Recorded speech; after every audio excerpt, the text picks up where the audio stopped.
Kagulat World.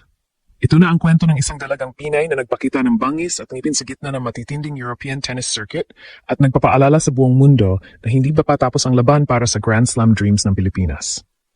Matapos ang sunod-sunod na pagkabigo at matinding pressure na dumaan sa kanyang mga balikat, muling sumiklab ang apoy ni Alexandra Ala. Hindi ito basta-basta panalo, ito ay isang statement victory laban sa isang European veteran at ang buong Europa. Pati na ang mga kritiko ay napilitang bumangon at pumalakpak sa kanyang ginawa. Ang laban kontra kay Lian Tran ng Netherlands sa W100 Vitoria-Gasteiz sa Spain ay hindi lang tungkol sa pag-abante sa susunod na round. Ito ay tungkol sa muling pagtindig at pagwasak sa naratibo na limitado lang ang kakayahan ng isang Asyano sa dominadong larangan ng Western tennis. Ang simula pa lang ng torneo na ito ay puno ng emosyon at alalahanin. Alam ng lahat ng Pilipino ang bigat ng pangarap na bit-bit ni Ala, ang maging kauna-unahang Pinoy na magtataas ng Grand Slam trophy sa professional level. Subalit, sa mga nakalipas na buwan, tila ba naghahanap pa siya ng tamang forma. Ang bawat laro, bawat set, ay tinitingnan na parang huling pag-asa. Dito pumasok si Lian Tran, isang Dutch player na, kahit hindi masyadong sikat, ay kilala sa pagiging matigas at mahirap talunin sa European clay at hard courts. Marami ang nag-akalang dito na muling magkakaroon ng roadblock ang ating pambato. Ngunit sa halip na bumigay, ang nakita ng mga manonood ay isang Eala na nag-aapoy sa pagnanais na patunayan ang sarili. Ang bawat palo ay may bigat, bawat takbo ay may determinasyon. At ang kanyang pambihirang composure na tila nawala noong mga nakaraang tournaments ay bumalik ng buong buo. Mula sa mga crucial breakpoints hanggang sa mabilis na pagtatapos ng second set, isang malinaw na mensahe ang ipinadala ni Eala.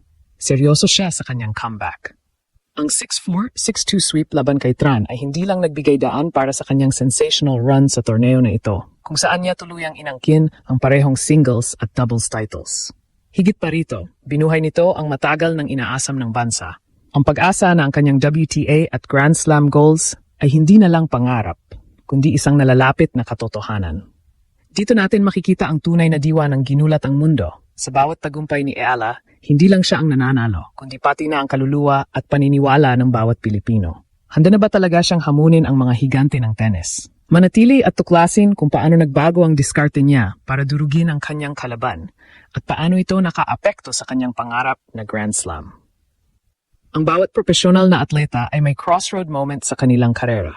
Ang punto kung saan kailangan nilang harapin ang kanilang pinakamalaking takot at bigat ng ekspektasyon. Para kay Alexandra Ala, ang mga buwan bago ang W100 Vitoria-Gasteiz ay tila isang mahabang pagsubok.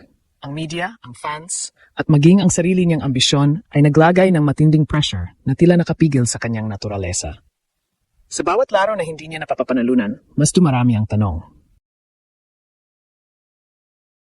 Kailan darating ang Grand Slam breakthrough?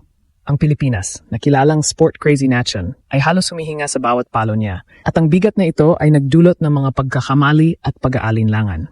Naging emosyonal ang laban at hindi lang siya nakikipaglaban sa kalaban sa court, kundi pati na rin sa sarili niyang isip. Kaya naman, ang pagdating sa Spain para sa serye ng ITF tournaments ay isang do-or-die mission, isang pagkakataong muling i-reset ang kanyang forma at mindset.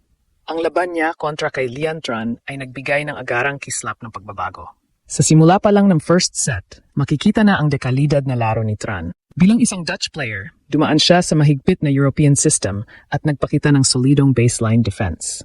Hindi ito madaling kalaban, lalo na para sa isang Ala na naghahanap ng confidence. Ngunit ang pinakamalaking pagbabago na napansin ng mga analysts ay ang kanyang mental toughness. Sa halip na magmadali at mag-overpower na naging dahilan ng kanyang mga pagkatalo noon, mas naging patient at strategic si Ala. Gumamit siya ng mas maraming variations sa kanyang service game at matalinong pinagsasama ang drop shots at power strokes. Ito ay nagpahiwatig na hindi lang pisikal na paghahanda ang kanyang ginawa, kundi isang mas malalim at mas seryosong pag-aaral ng kanyang mga pagkakamali. Ang first set na nagtapos sa 6-4 ay isang giyera ng wills. Bawat game ay dumaan sa deuce at tanging ang kanyang composure sa critical points ang nagpabigat ng lamang niya. Ito ang crucial moment kung saan niya binasag ang sumpa ng pressure. Sa halip na mag-panic sa matitinding rallies, nanatili siyang kalmado at nag-focus sa paggawa ng matatalinong desisyon. Hindi lang puro power. Ang pagkuha ng first set ay hindi lang isang panalo. Ito ay isang kumpirmasyon na nagbabalik na ang killer instinct ni Ala. Sa sandaling iyon, ang mga nanonood sa stadium, pati na ang mga Pilipinong nagpupuyat sa pagsubaybay, ay nakaramdam ng pag-asa. Hindi na siya naglalaro para patunayan ang halaga niya. Naglalaro na siya para sa kanyang legacy. Ang diskarte niyang ito ang nagtulak sa kanya patungo sa second set, kung saan niya tuluyang ginulantang ang Netherlands at buong tennis community na tatalakayin natin sa susunod na bahagi. Ang tunay na ginulat ang Mundo Channel ay hindi lang ang panalo, kundi ang paraan ng pagkapanalo ni Alexandra Ala sa ikalawang set. Kung ang first set ay giyera ng Wills, ang second set kontra kay Lian Tran ay isang tactical masterclass. Matapos makuha ang first set, ang inaasahan ng marami ay ang pagbawi ng Dutch player. Isang comeback na karaniwang nakikita sa mga European circuit kung saan ang mga veterano ay nagtatanim ng duda sa isip ng mga nakababatang kalaban. Subalit, handang-handa si Ala. Sa halip na mag-relax, mas lalo niyang hinigpitan ang kanyang laro. Tila ba inaaral niya ang bawat galaw ni Tran, ginagawa ang kanyang sarili na parang isang chess master sa tennis court. Ang kanyang diskarte ay lumayo sa pabilisan at naging patungkol sa court geometry. Sinimulan niyang gamitin ang angles at drop shots ng mas madalas. Pinilit si Tran na tumakbo mula baseline hanggang net. Isang bagay na nakakapagod at nakakabawas ng focus. Ito ay nagresulta sa pagdami ng unforced errors ni Tran, na noon ay nagiging sanhi ng kanyang frustration. Ang mga statistics mismo ang nagpapatunay ng kanyang dominasyon. Mas mataas na porsyento ng first serves ang pumasok at mas marami siyang winners sa crucial points. Ang ipinakitang execution ni Ala sa W100 na ito ay nagbigay ng malinaw na signal sa buong Europe. Hindi na siya ang junior Grand Slam champion na naglalaro ng may takot sa professional level. Isa na siyang professional na may kalmadong tapang at matinding court intelligence. Ang naging resulta ng tactical adjustment na ito ay isang mabilis na pagbagsak ng Dutch veteran. Ang 6-2 sweep sa second set ay hindi lang nagbigay ng ticket para umabante si Ala sa susunod na round. Ito ang nagbigay ng momentum na nagdala sa kanya sa kasaysayan ng torneo.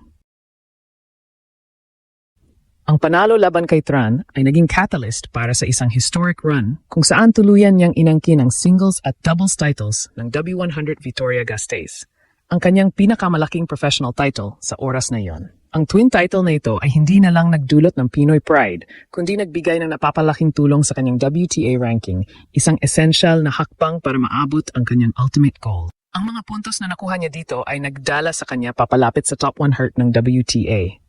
At ang bawat hakbang papalapit sa top 100 ay nangangahulugang mas malaking pagkakataon na tuluyan siyang makapasok sa main draw ng mga Grand Slams. Ang Grand Slam dream na matagal ng pilit hinahabol ni Ala ay hindi na lang pangarap, kundi isang posibilidad na kikitay niya sa pamamagitan ng kanyang pawis at talino sa court. Ano nga ba ang implikasyon ng historic twin title na ito sa kanyang Grand Slam ambitions? At sino ang susunod na haharapin niya sa kanyang road to legacy?